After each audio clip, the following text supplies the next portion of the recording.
Welcome to bird media. నేను మీ Pawan Krishnamurthy. YCP ప్రధాన వ్యూహకర్తగా పేరుగాంచినటువంటి సజ్జల రామకృష్ణారెడ్డి గారు మళ్ళీ మైక్ పట్టుకుని చేసినటువంటి అల్లరి అంటే వ్యాఖ్యలు రాజకీయ వర్గాల్లో ప్రస్తుతం కామెడీగాను చర్చనీయాంశంగా కూడా ఉన్నాయి. నారా చంద్రబాబు నాయుడు, నారా లోకేష్ని రాజకీయంగా సమాధి చేసేస్తారట ఆయన ఇచ్చినటువంటి హెచ్చరిక. సో విమర్శకులు దాని మీద తీవ్రంగానే స్పందిస్తున్నారు. ఆ వ్యాఖ్యలు రాజకీయంగా ఎంతవరకు సీరియస్గా తీసుకోవాలి, ఎంత లేక రాజకీయ వాగ్దాటిలో భాగంగానే అంటే ఆ ప్రసంగాల్లో భాగంగా చూడాలా అన్న దాని మీద కూడా చర్చలు, అభిప్రాయాలు బాగానే వినిపిస్తున్నాయి. ఒకసారి ఏమన్నారు అనేది కూడా చూద్దాం. చంద్రబాబు నాయుడు గారు గుర్తుపెట్టుకోవాల్సింది, లేదా ఆయన కొడుకు నిన్ననే ఏదో కొత్త శకం అంట, ఆయన శకం అంటే ఏదో తీయాలంటే ఆయన ప్రస్థానం చూస్తే బ్రీఫ్ సంక్షిప్తంగా ఉంటుంది. ఆయన ఏముంది వచ్చేసి 14-19 మధ్య లోకేష్ అదేది మన ఎమ్మెల్సీ ఇండైరెక్ట్గా వచ్చి గెలవలే, కాన్స్టిట్యున్సీలో గెలవలే, ఇండైరెక్ట్గా వచ్చి తర్వాత మినిస్టర్ ఏదో చేసినట్టున్నాడు. ఆ తర్వాత మొన్న గెలిచాడు. సర్వం సహా అధికారాలు తనవే అనేది ఇప్పటికే డిఫాక్టో చీఫ్ మినిస్టర్గా నిన్నెవరో అంటున్నారు. సీఎంఓలో ఇవి కూడా ఏం జరిగినా తనకు రిపోర్ట్ పోవాలని అతనే డీల్ చేస్తుంటాడు, తనే ఇదవుతాడన్నారు. మంచిది, ఆయన నమ్మకమైన కొడుకు పెట్టుకున్నాడు, బాగానే ఉంది.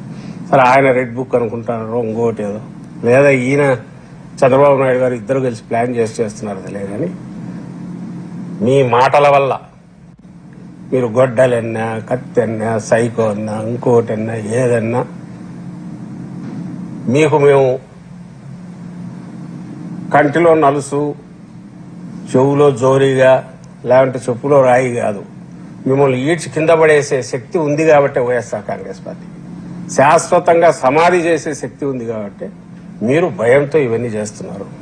సో ఇక్కడ సజ్జల పాత్రను విమర్శించే వర్గాలు మాత్రం ఆయన్ని వ్యూహకర్త కంటే పొలిటికల్ ఫినిషర్గా చాలా వ్యంగ్యంగా దానికి ఒక నేమ్ కోడ్ ఇస్తున్నారు. సో వాళ్ళ వాదన ప్రకారం గత 5 ఏళ్లలో వైసీపీ తీసుకున్నటువంటి కొన్ని కీలకమైనటువంటి రాజకీయ నిర్ణయాలు ప్రజల్లో వ్యతిరేకత పెరగడానికి కారణమయ్యాయి. ముఖ్యంగా వైఎస్ జగన్మోహన్ రెడ్డి ప్రభుత్వానికి వచ్చిన ఎన్నికల ఫలితాలు 2024లో ఆ అసంతృప్తిని వాళ్ళ మీద స్టాంపు కూడా వేసేసాయి 11తో అని చెప్పి వాళ్ళు అంటున్నారు. ఇక విమర్శకులు తరచూ ప్రస్తావించే అంశాల్లో ఒకటి సజ్జల ప్రభావం వల్ల పార్టీ అంతర్గత వ్యవహారాలు ఎలా మారిపోయాయి.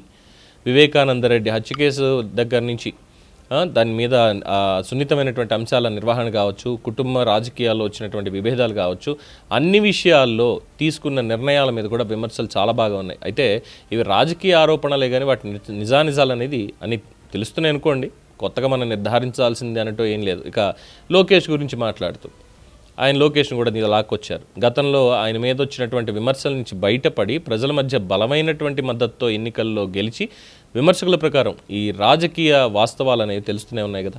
అడ్డదారిలో వచ్చేసి చేశాడు అని చెప్పి ఉన్నాయి కదండి. 2014-19లోనే ఇంకా మాట్లాడుకుంటే అప్పుడు మరి 3 రాజధానులు కాదు, నేను అమరావతిలో ఇల్లు కట్టుకున్నా అన్నటువంటి జగన్మోహన్ రెడ్డి గారు 19-24 వచ్చేసరికి అబ్బే తూచ్ అన్నారు కదా.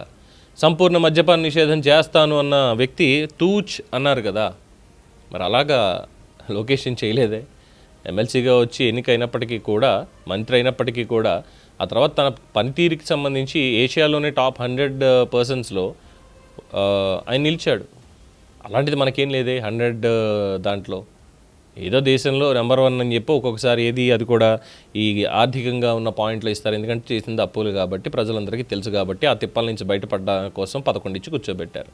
మరి ఇక్కడ సజ్జల రామకృష్ణారెడ్డి గారు ఆ పాత రాజకీయ నెరేటివ్లను మళ్ళీ తీసుకొచ్చి ఇప్పుడు చేసేటువంటి పని, సజ్జలు ఇచ్చే ప్రతి ప్రెస్ మీట్ కూడా ప్రత్యర్థి పార్టీలకు మైలేజ్ అవుతుంది అన్న వ్యాఖ్యలు కూడా బాగా గట్టిగా వినిపిస్తున్నాయి.